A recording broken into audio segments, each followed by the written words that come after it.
धनुष उठाओ पुत्र कर्ण।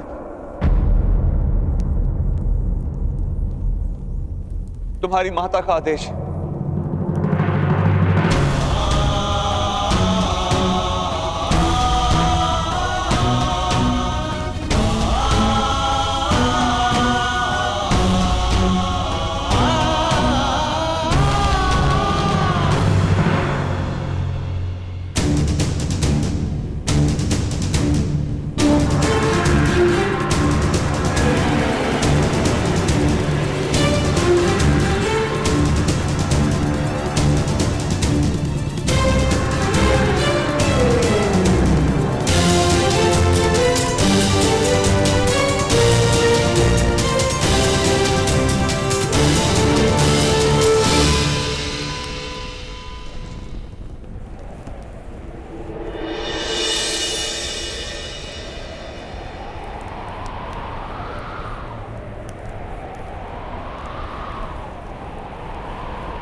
लक्ष्य कहाँ है महाराज?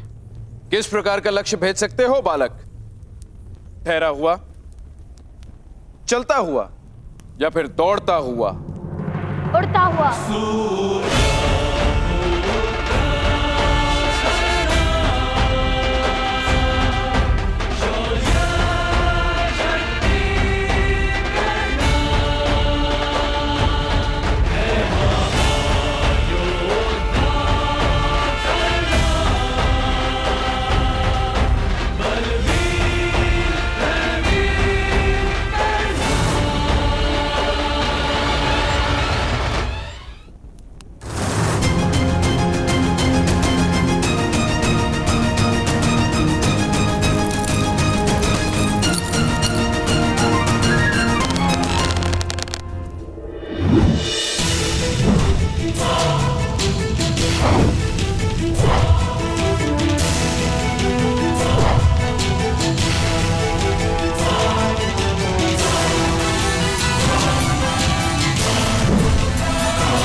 महामहिम भीष्म की, महामहिम भीष्म की, महामहिम भीष्म की, महामहिम भीष्म की, महामहिम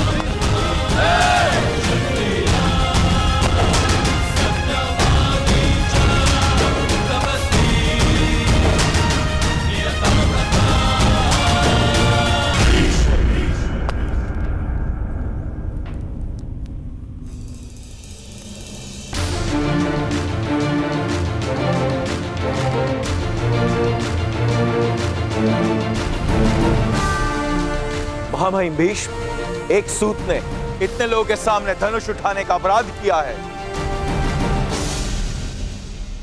फिर तो इसको दंड अवश्य मिलेगा।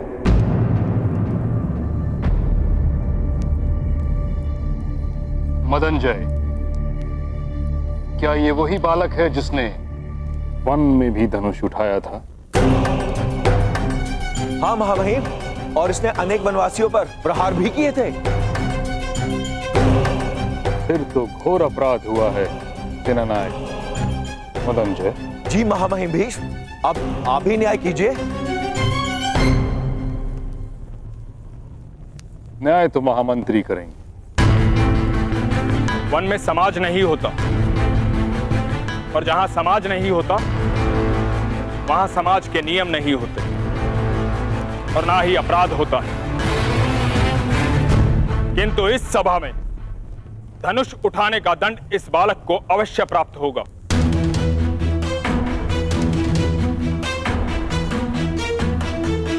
भ्राता विदुर, अगर अनुमति हो तो दंड मैं निश्चित करूंगी।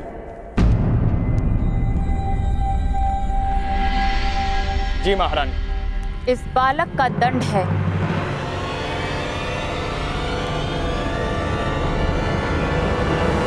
कि आज भोजन में इसे पूरे 7 लड्डू खाने होंगे।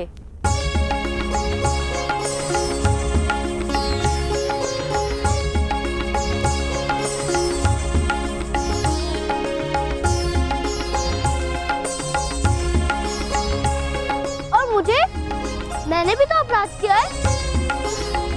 तुमने तो प्रथम अपराध किया है। तुम्हें पूरे 8 लड्डू खाने होंगे।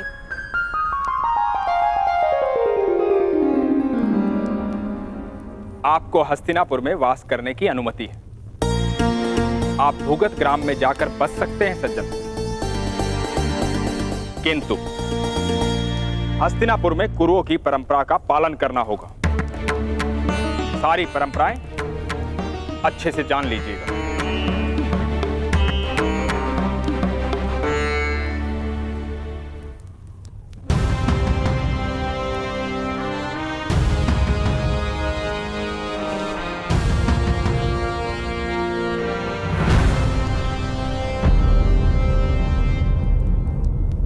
पुत्र का कर्तव्य होता है पिता के कर्मों का उत्तराधिकारी बने। धनुर्विद्या केवल क्षत्रियों के लिए होती है। तुम सूत के पुत्र हो, तुम्हें सूत ही बने।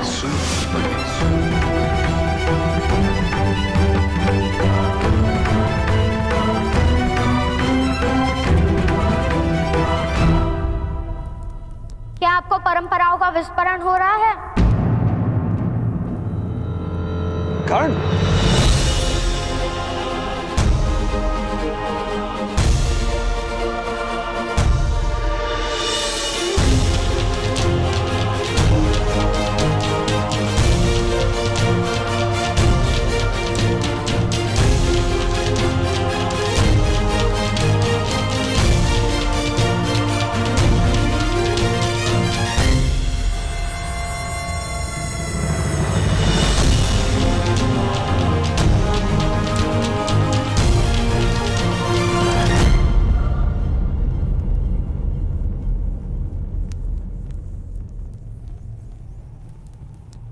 आज धनुष नहीं लेंगे मेरे हाथों से।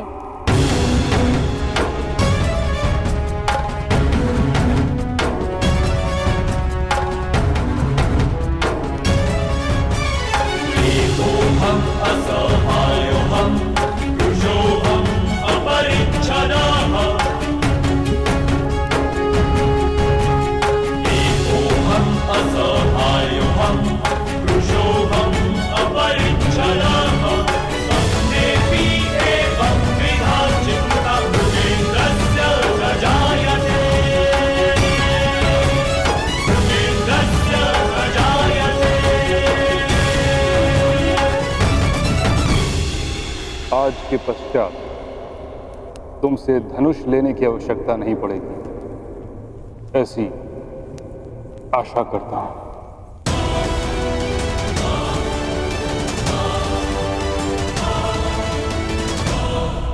मुझे भी यही विश्वास है।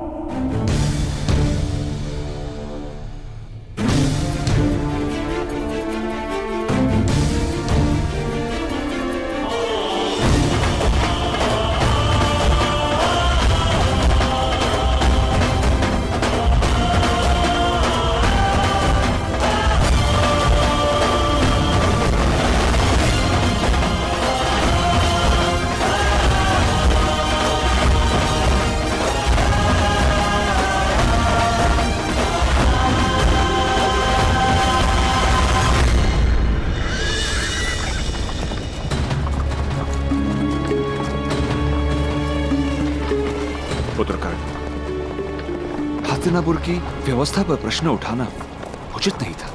किंतु पिताश्री, मैंने तो उनकी परंपरा का पालन किया है। महामहिम विष्णु ने वन में मेरे हाथों से धनुष ले लिया था, ये कहकर कि सूतों को शस्त्र उठाने का अधिकार नहीं। तो मैं हस्तिनापुर में धनुष कैसे उठा सकता था? इसलिए मुझे धनुष लौटाना उचित लगा। पिताश्री, वो क्या है?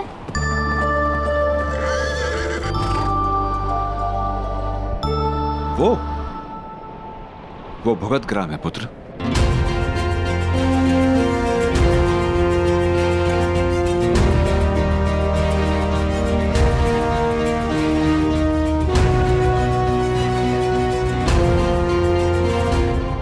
ग्राम है तो आवास कहाँ है पिताश्री?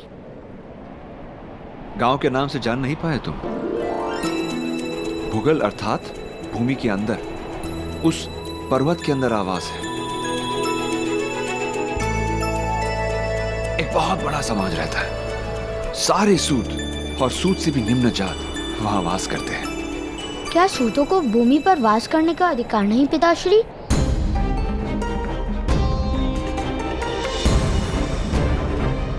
क्या वहां से आकाश दिखता होगा?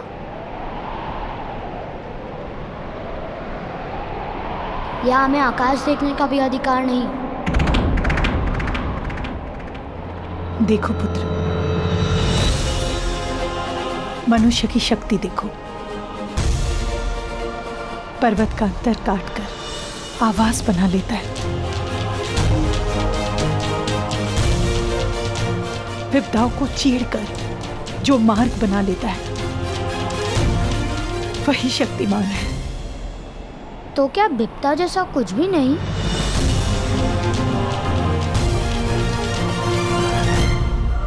यहाँ पुत्र,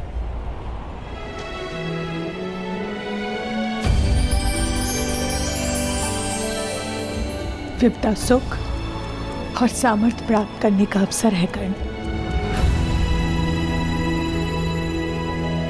जो विपदा से पराजित हो जाता है, उसे जीवन में सुख का अनुभव कभी नहीं मिलता है। किंतु जो विपत्ति को अवसर बना लेता है, सुख उसी को मिलता है।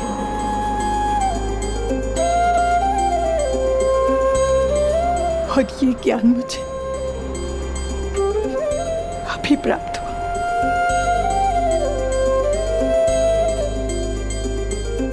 अगर पहले प्राप्त होता तो जीवन के कई वर्ष सुख से भर जाते।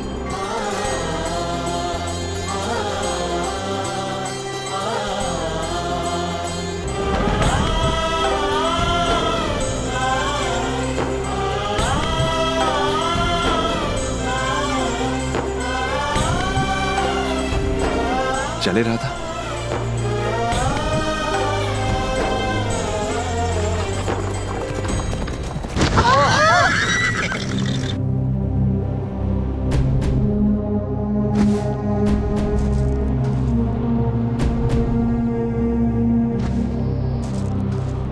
कौन है? किसने हमारे पर गड्ढा निर्मित किया? कौन है? सामने आओ, युद्ध करो द्रोण, क्या कर रहे हो? विपत्ति का अवसर बना रहा हूँ पिताश्री। प्रथम रथ से वस्तु उतारो, अन्यथा विपत्ति में संपत्ति चली जाएगी। चलो।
हे भगवान, हे भगवान, आप लोग इस मार्ग से आ रहे थे ना? और आपका रथ मार्ग पे ऐसे रुड़क रुड़क के चल रहा था कि वो गड्ढे में गिर गया ना? तुमने किस प्रकार जाना? हमने वहाँ से देखा कि आपका रथ गड्ढे में गिर गया। आप सब सुरक्षित तो है ना? किसी को कोई घाव तो नहीं हुआ? हाँ, हम सब स्वस्थ हैं। केवल हमारा रथ अस्वस्थ है। जिसने भी एक गड्ढा निर्मित किया है उसके तो प्राण ले लूंगा मैं। विपत्ति का अवसर बनाना जानता हूँ मैं। अवश्य। माता महोदय, आप रहने दीजिए। मेरे मित्र जाके सारी वस्तु निकाल आएंगे। आप अतिथि है ना? उत्तम, वामिल, जाके रथ में से सारी वस्तु निकाल आओ। यदि आपको रथ का पहिया बिठाना है तो मेरे पिताश्री बहुत बड़े प्रसिद्ध रथ कर्मी हैं और भुगत ग्राम के सूतों के नेता हैं। शीघ्र ही आकर रथ को ठीक कर देंगे।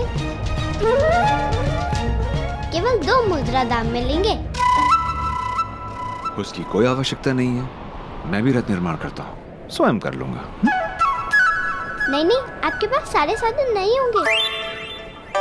मैं कहूँगी पिताश्री से, अगर 2 मुद्रे अधिक है तो 1 मुद्रा में ही आपका कार्य कर देंगे। मेरे पिताश्री मेरी बात अवश्य मानेंगे। आप स्वस्थ होकर बैठिए। कितनी प्यारी है ना? क्या नाम है तुम्हारा? वैशाली। और तुम्हारे पिताश्री का? सूत्रभान।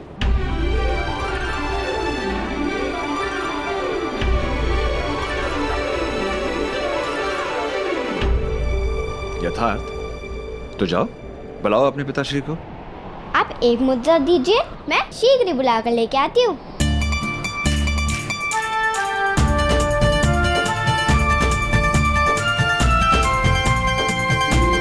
अच्छा, मिट्टी वाले हाथ। तो ये गड्ढा इसने निर्मित किया है।